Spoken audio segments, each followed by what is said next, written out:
Sejam bem-vindos a mais um Além do Arco-Íris. Sidney Fernandes e Carlos Luz.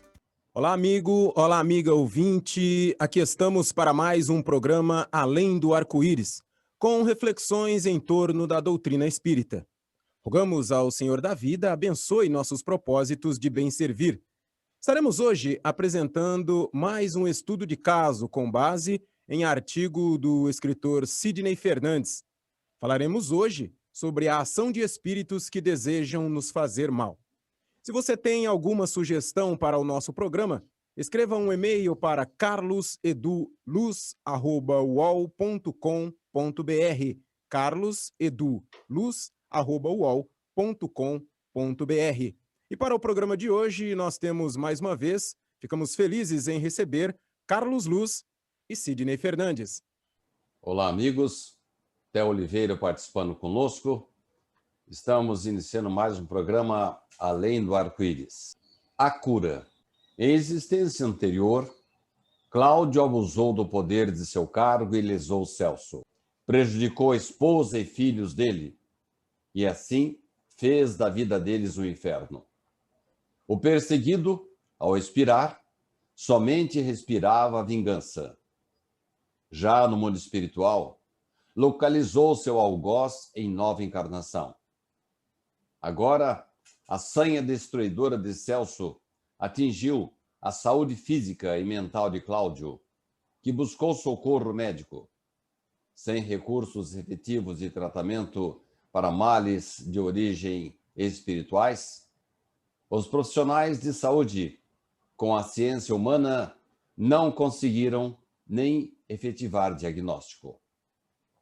Um familiar de Cláudio procurou uma casa espírita em busca de auxílio e assim foi constatado grave processo obsessivo.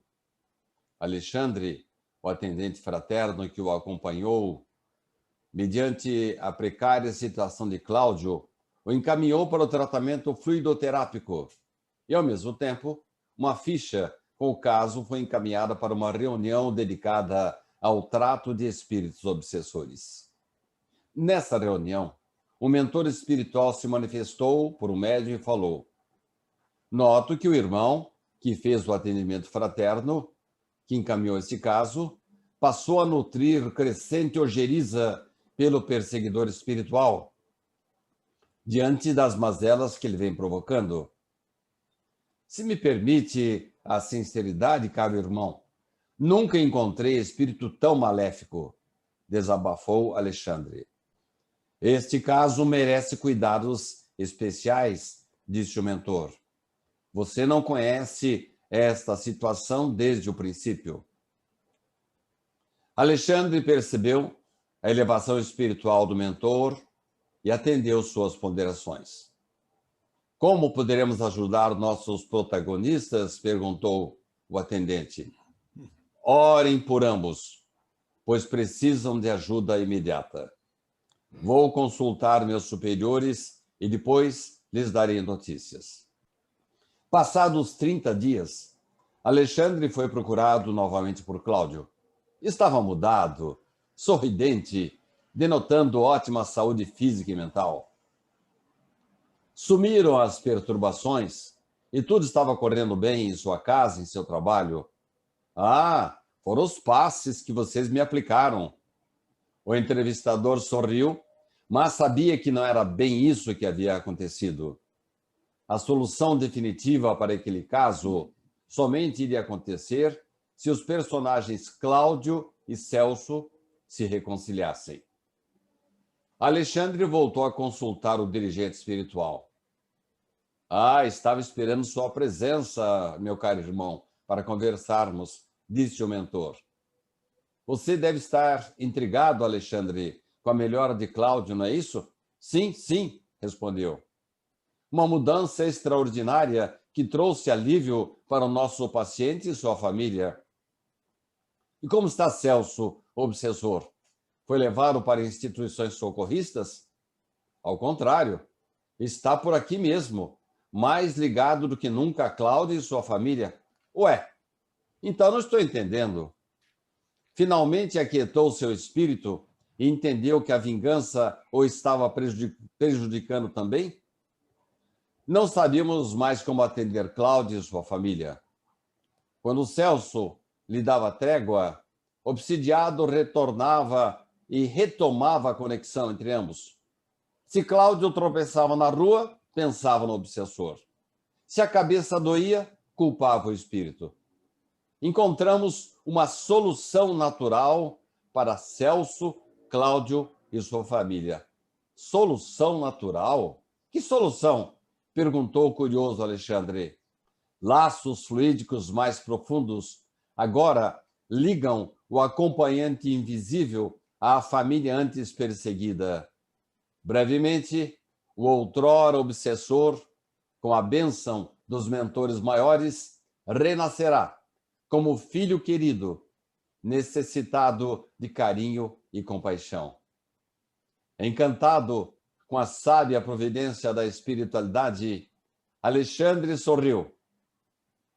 Transformar obsessores em filhos com a bênção da providência divina para que haja paz nos corações e equilíbrio nos lares, muitas vezes é a única solução para casos como estes.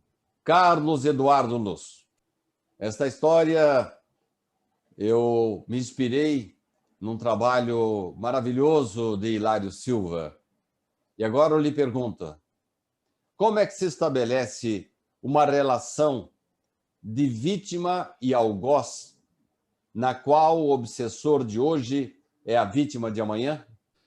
Sidney, você foi bastante feliz nessa escolha, né, dos seus personagens, desse caso, que retratam uma situação que nós vemos nas reuniões mediúnicas, nas casas espíritas, frequentemente. São, às vezes, vários casos como esse por noite. E quando nós imaginamos um obsessor assediando alguém, né, obsedando alguém, essa situação a gente imagina qual seria a motivação, né, desse obsessor, qual seria o intento dele de fazer mal a alguém.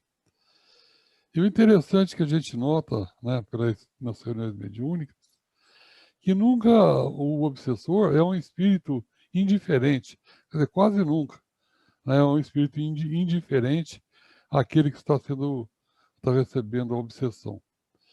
Isso porque existe sempre um histórico no passado em que um deles se sentiu prejudicado.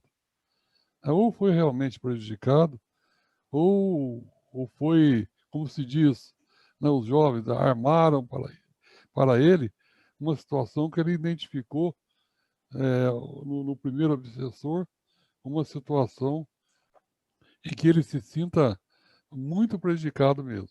E como eram pessoas próximas, irmãos, marido e mulher, situações em que de espíritos que conviviam, essa situação, então, essa identificação de uma traição gera uma revolta muito grande e, a partir dali, inicia um processo de vingança que esse espírito geralmente acha que é justiça. Essa confusão entre vingança e justiça é outra componente da relação vítima ao algoz. Então, o que acontece? Ele estando no plano espiritual, ele começa a prejudicar aquele que está no plano encarnado. E esse processo, então, tem início sempre num desacerto desse. E o interessante é que, a partir da hora que desencarna aquele que estava obsidiado, vai para o plano espiritual e o outro reencarna, aquele que obsidiava, e aí inverte a situação. Porque aquele que foi prejudicado, aquele que se sentiu como vítima, ele vai querer fazer justiça. Isso aí gera um processo que se vai ao longo das encarnações. Numa encarnação, um é vítima e o outro é algoz. E na outra inverte. E assim vai, chegando casos em que temos dezenas de centenas, ou até milhares de anos, em que essa relação se acontece. E aí, a maneira que tem de quebrar esse círculo, né, de vítima, algoz, de maldade, é uma das maneiras é exatamente a reunião mediúnica, onde a espiritualidade, intuindo aqueles encarnados, a espiritualidade que dirige os trabalhos, eles dão condições de esclarecer esse espírito, né, ou voltar no tempo, contar a história real, o engano que aconteceu, ou a escalada de agressões que aconteceram de um para o outro, e a partir dali que ele se sinta acertado, a situação volta a a- entra o perdão, né, como elemento reparador, e o equilíbrio entre eles, ou às vezes até o amor que existia, ele se restabelece. Carlos, eu noto que todo processo obsessivo, a impressão que dá é que os dois erraram, né? Um errou no passado, o outro está errando no presente. E parece que é o velho oeste, né, em que algumas pessoas não acreditam muito na justiça divina e querem fazer justiça com as próprias mãos. Aliás, enquanto você falava aí, eu me lembrei de um livro meu chamado Sob a Luz que Liberta, e que eu retrato um caso de dois irmãos que por várias e várias encarnações, por séculos, eles ficam se degladiando, né? E lá na frente, a espiritualidade tem que tomar uma atitude drástica em relação aos dois. Você que está tão ligado com as reuniões mediúnicas, Carlos, quando vocês recebem lá casos como esse que nós citamos no meu artigo, no caso de Cláudio e Celso, a gente percebe que há uma relação assim de extremo ódio entre eles. Eu não consigo ainda explicar, nem nos meus artigos e nos meus livros, de onde vem todo esse ódio que às vezes dura séculos, Carlos. Será que quando chega lá na espiritualidade, o espírito não toma consciência, não percebe que isso vai prejudicar a ele mesmo, que vai mantê-lo numa situação tão difícil como a que está aquele que o agrediu? De onde vem esse ódio, Carlos? É interessante, Sidney, essa questão que você levantou, uma questão muito importante, porque as obsessões mais ferozes, aquelas que produzem mais mal na vítima, geralmente é uma relação que existia no passado de profundo amor entre essas duas almas. E aí acontece o que a gente comentou, né? Um, um deles se sente profundamente agredido, né, pelo outro, e aí aquele compromisso de amor, aquela relação, né, ele se sente profundamente traído. E a partir daquela frustração enorme, ele segue por um caminho, ele sai da estrada evolutiva que ele caminhava e entra num processo de raiva, de ódio e, e com uma ideia fixa de vingança, buscando de todo modo uma maneira de prejudicar aquele que hoje a sua vítima e que ele identificou como tendo sido um algoz, um carrasco que o prejudicou no passado. Carlos, e no caso Pois de não. obsessores que foram religiosos em encarnações passadas, eles não teriam uma motivação para sair desse desvio, Carlos? Exatamente, essas situações, quando a gente encontra, às vezes, um religioso no plano espiritual atuando como obsessor, inclusive a linha, né, de esclarecimento desse espírito, a gente usa uma linha importante, porque vamos imaginar que um jovem se adorou ao cristianismo, né, se entusiasmou com a palavra de Jesus. e sentiu a sua vocação e foi ser um pastor, um pregador evangélico, né, um padre ou um espírita. E ele se dedica com muito amor, um amor de uma pureza muito grande a essa linha cristã. Agora, só que nas religiões as pessoas são imperfeitas. E muitas vezes esse jovem lá chegando, com todo esse ideal, com todo esse amor por Jesus, pelo Evangelho de Jesus, ele sofre abuso, por exemplo. Né? Ele sofre abuso e a partir dali ele identifica aquilo como sendo a religião que produziu aquele abuso.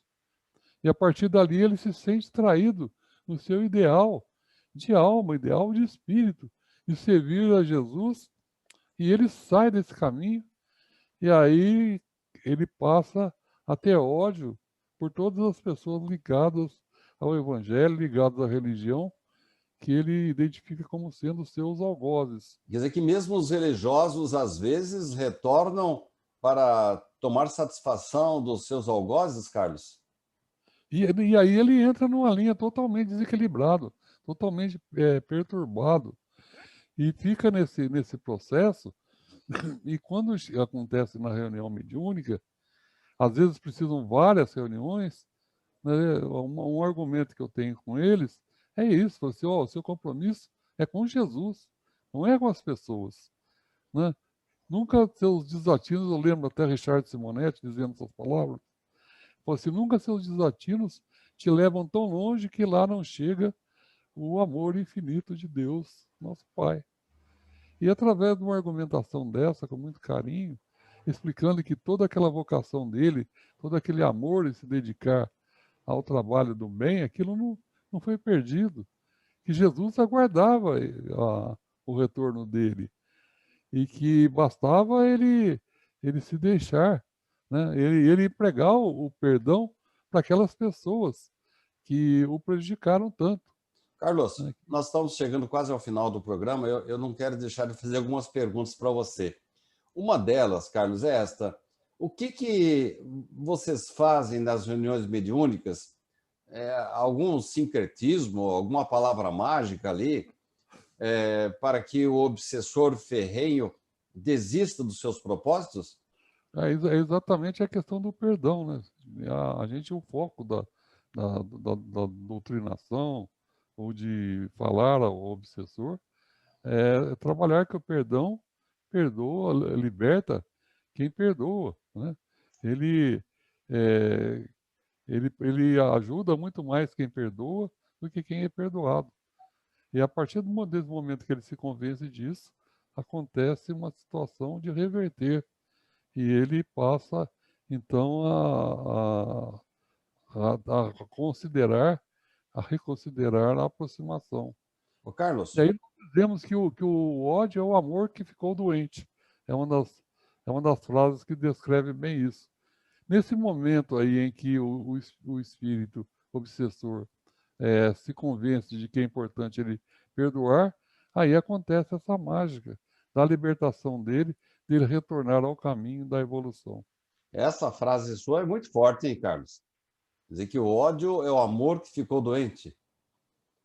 Ô, Carlos, eu noto, assim, de longe, que em alguns casos, mesmo vocês conseguindo convencer o espírito, aliás, eu acho que não é bem convencimento, né? É um esclarecimento, né?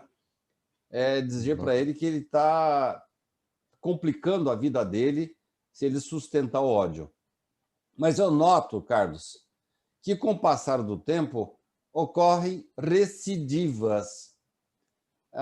O obsessor havia desistido do seu intento de vingança, mas depois ele volta a atacar as suas vítimas. Por que isso acontece, Carlos? Essa situação acontece geralmente por questão do encarnado, né?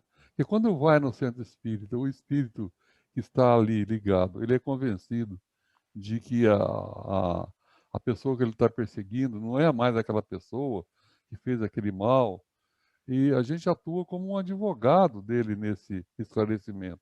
né, como um advogado da vítima, dizendo que ela agora está se empenhada no bem. E aí, isso aí é um argumento forte para ele deixar de perseguir.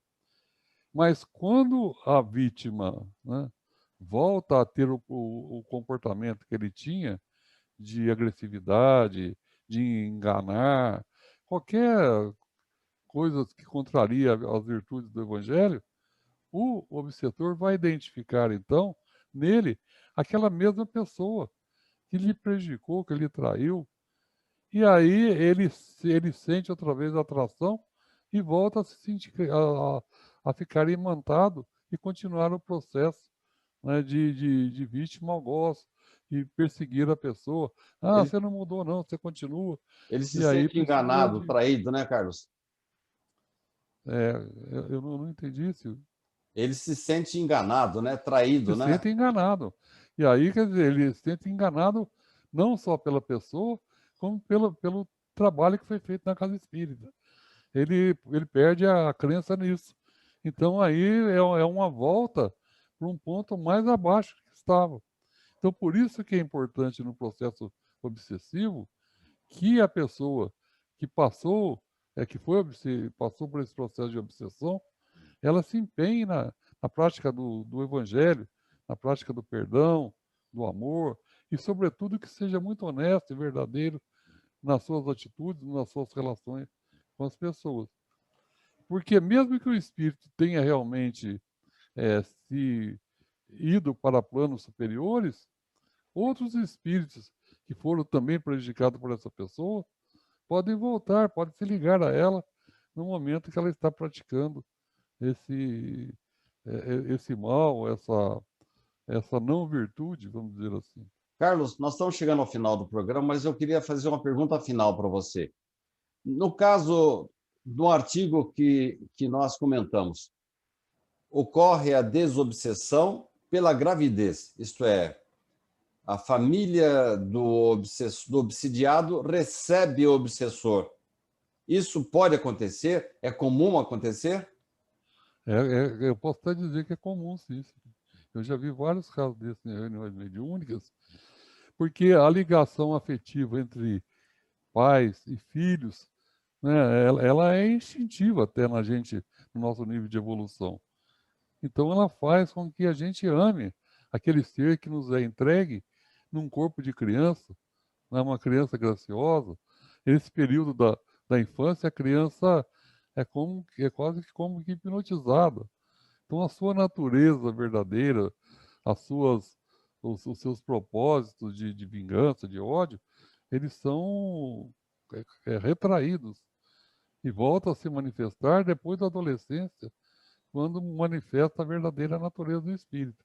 Então, nesse tempo da infância, é um tempo que dá para se restabelecer essa afetividade perdida, né, que aconteceu no passado devido a uma traição verdadeira ou falsa, né? Então, os pais, eles devem ter esse cuidado, esse carinho com os filhos, né, dar uma educação, sempre mantendo uma relação de afeto e uma educação dentro dos princípios morais do Evangelho de Jesus. Muito bem, Carlos. O assunto é palpitante, mas infelizmente chegamos ao final do nosso tempo. Agradeço, Carlos Eduardo Luz, a sua participação. O meu nome é Sidney Fernandes e agora retorno para os nossos estúdios com Theo Oliveira para o encerramento. Muito obrigado, Sidney, obrigado, Carlos, e obrigado a você que nos acompanhou durante o nosso programa. Pedimos a Jesus e aos bons espíritos que estejam conosco e até a próxima semana para mais um programa Além do Arco-Íris. Sejam bem-vindos a mais um Além do Arco-Íris. Sidney Fernandes e Carlos Luz.